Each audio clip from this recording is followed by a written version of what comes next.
இந்நாள் இனிய நாளாக அமைய ராமானுஜ திருவடியை பற்றி பரந்தாமனை அறிவோம். தினம் ஒரு நாராயணீயம்.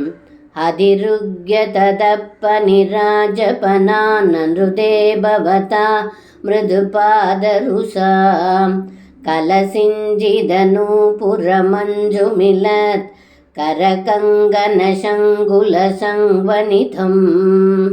இந்த பாடலுக்கு அர்த்தம்: ஏ குருவாயூரப்பா, தாங்கள் பாம்பரசரான காளியனின் தலையில் மேல் ஏறி தங்களுடைய தாமரை பூ போன்ற மென்மையானதும் அழகானதுமான பாதங்களில் சலங்கைகள் இனிமையாக ஒலிக்க, கை வளையல்கள் கிங்கினி என்று ஒலிக்க தாங்கள் நடனமாடினீர்கள் என்று இந்த பாடலில் பட்டத்ரி சொல்கின்றார். சர்வம் கிருஷ்ணார்ப்பணம்.